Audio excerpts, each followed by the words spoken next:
What's up, guys? It's been a while since I've checked in with you. I hope you guys are doing well. Apologize for being away. Um, I'm kind of trying to shoot at this angle because the sun is kind of shining behind me. I'm gonna keep that from your eyes. But guys, owe you guys an apology, man. Last week I secured the bag. Did not come on to talk about the fight between Moses Itauma and Dillian Whyte. Um, just to quickly recap, my initial prediction for that fight was, 1 through 6 for Itauma. Then when I watched the Tete fight, I changed it to 1 through 4, and I said rounds 1 or 2 were very likely and on the table. All right. Did a couple of first round bets at a plus 1,000, plus 900, secured the bag. You know, got one in the parlay still going. So yeah, it's a good opportunity, man. I wish I would have came on and talked to you guys about it. I knew Dillian was done before the fight, after the Tete fight, him being inactive and injured, and the way he was looking in his videos. People talked about him losing weight. That shit didn't matter. He was still 37. He had still taken damage. He had still been inactive, injured, all that. So you know, hands down, it was a disaster, man. So I apologize for not coming on talking to you guys about it. Oh, some of you guys, I wish all of you guys, put some money on that and made something out of that fight. All right. Uh, Now, guys, to the subject here. Um, Guys, I'm dumbfounded. I'm in disbelief. Um, I don't get the odds for this Yoenis Tellez versus Abass Baraou fight. You want to talk about value. You want to talk about the underdog play of the weekend. You know, now I am not saying Abass Baraou is going to win this fight. Um, but I view this fight as being a close, competitive fight, more so than what the odds are saying. All right, the odds are way off in this fight, in my opinion. If you want to make Baraou the underdog in this fight, I think the absolute highest he should be is a plus 200. Guys, before yesterday, a couple of weeks ago, when I first saw the line for this fight, my jaw dropped. DraftKings was giving a plus 550 on Abass Baraou. Um, Yesterday, Caesars was giving a plus 600. Unibet, which is not available to, us in America, they were giving a plus 650. Uh, Now somebody out there has been smart, or some gamblers, but it's probably one person. All right. The number has gone from a plus 600 to a plus 500 on Caesars. All right. On DraftKings, it has gone from a plus 550 to a plus 425 as I do this video. Now, luckily, you can still grab Abass Baraou at a plus 570 at FanDuel. You can also get him at a plus 550 on ESPN Bet. BetMGM also giving a plus 550, but that's in a three-way bet. I would advise you not doing that. They're giving plus 500 on the fight result. That's a two-way bet. So if it's a draw, you get your money back. But speaking of the draw, guys, and this is another big play. ESPN Bet is giving a staggering plus 2,700 on this fight for a draw. By far the best. Hell, yesterday it was a plus 2,500. Before doing this video, it was a plus 2,700. Thankfully, they let me cash. I cashed out my $2,500 bet and then put it on the 2,700. The plus 2,700. All right. They'll give me extra $200 if the shit hit on the draw. Guys, again, in this fight, it would not shock me at all. If it goes to this and this fight is a draw, unless it's some, biased judges in this fight. All right, guys. I'm looking at this line a few weeks ago, and I'm saying, when did Abass Baraou become a screw? When did Abass Baraou become a shot fighter? Over the hill, or overrated or something? I don't know who the odds maker is lately for boxing, but some of these lines been kind of crazy, man. Um, and this one I do not understand, man. Abass Rao, if you would ask me before this fight, is Abass Rao a top 10 at 154? I would say yes. Is it just people are not super familiar with Abass Rao? I started studying the Abass Rao last year before he fought Sam Eggington. He won that fight. I thought he had a chance to stoppage. He didn't get the stoppage, but it was a tough fight. He showed his class. He won that fight. Then he fought that kid, Macaulay McGowan. I thought he was gonna get a stoppage in that fight. I was laughing at it.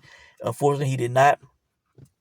The fight went a full 12, but it was wide. He busted up McGowan. All right, McGowan not a world beater, but he did what he was supposed to do against a guy like that. The only loss on Abass Rao's resume was to Jack Koke, a former world champion, who I respect, who gave Demetrius Andre up to that point the toughest fight of his career. I only had Andre beating Koke by 1 point. And I thought Baraou beat Koke. It was a close fight. It was a competitive fight. But on my scorecard, I had Baraou winning. All right. Unfortunately for him, Koke got the decision. So, Abass Baraou is arguably an undefeated fighter. I have not seen anybody have their way with Abass Baraou. You know, Nobody. All right. If he was fighting Bakram or Fundura and they were given a plus 600, plus 570, I would play that shit. All right. Um, I'm like, who in the hell is this Yoenis Tellez guy? Who is this guy? So I do my research, right? The guy's 10-0. I think he has 7 knockouts. He's 25 from Cuba. He had a big amateur career. I think AICL like 102 and 7 or something like that. Um, you know, the guy has talent. He has skill. He has the ability to win this fight. I'm not saying that he doesn't or that he's not good, but do I see him being a minus 1,000 better than a Baraou? No, I don't. I don't see that at all. Also, when you look at this guy's resume and he has limited pro experience at 10 fights, who are the best guys he's fought? In my opinion, the two names that stick out the most are Julian J. Rock Williams, his last fight a few months ago, and Sergio Garcia. I think he fought Sergio Garcia after he was like 3-0. And Garcia, has a big record. He stopped Garcia in the third round, all right. But Garcia is not a big puncher. I think out of 35 wins, maybe like only 15 knockouts, something like that. 11, 15 knockouts. Not a big puncher, not a big power punching threat. All right. And he's not an old guy. I thought he was old, but he's not. But he just doesn't have a big punch, all right. And I'm pretty sure T.I.S. knew that and walked through him. All right. Uh J Rock, we all know J Rock is not at his best anymore. He's not in his prime anymore. He's 35. He's had multiple losses. He's been stopped 3 times, I believe. And to his credit, J Rock went a full 12 with this guy. All right. With him being such a big favorite over Baraou, he should have blown through J Rock within 5 to 6 rounds. And he'll probably have more stoppages than he does. He has, I think, 7 stoppages in 10 fights. But with these kind of odds, this dude need to be like a Mike Tyson at 54 or something. But that's not what I'm seeing. I've seen instances where this guy swinging wide, open to get hit, open for counters. And he does not have some huge size advantage over Baraou. Maybe like a half an inch in height on Baraou. Abass Baraou is not afraid to go into the pocket and fight. While his KO percentage is not super high, it's like around 56%. I think he has, maybe like 9 KOs and 16 victories, I think, something like that. While his KO percentage is not high, he does have a good punch, man. I saw him bust up lower level guys in the past. Sam Eggington got rocked. I can't remember if he dropped Eggington or not. I want to say no. I can't remember.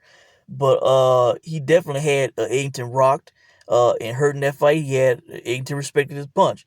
Same thing with McGowan. He didn't stop McGowan, but he had him hurt, busted up. So Baraou does have a good punch. You know, I'm certainly not calling for him to stop Tellez, but guys, by far, this is the best guy Tellez has fight as a pro. Not accomplishment wise, because J Rock was a former world champion, but as far as a guy in his prime that can fight a top 54 pounder, Abass would be the best guy that this guy has fought so far, all right? And they giving these high odds on a guy who has not had a true test yet, all right? You know, despite his accolades, he is not proven against the elite, the prime at 54. And these odds they giving, man, I put my money down on Baraou. Uh, I view Baraou as being one of the best in the world at 54. If you ask me how this fight's gonna go, I think it's gonna be close and competitive. Most likely a distance fight. You know, um, I don't see Baraou necessarily stopping him. Not saying it's impossible, but I don't see it. And I don't see this guy stopping Baraou. So if you want to play the fight going the distance, that could be a good play. Hell, if you want to play Tellez by decision, to get better odds on him, go that route. Cause I don't see him stopping Baraou. Uh, and I really don't see Baraou stopping him. I think it's a distance fight, and I think it's gonna be close and competitive. I think the draw is definitely worth a play in this fight, guys.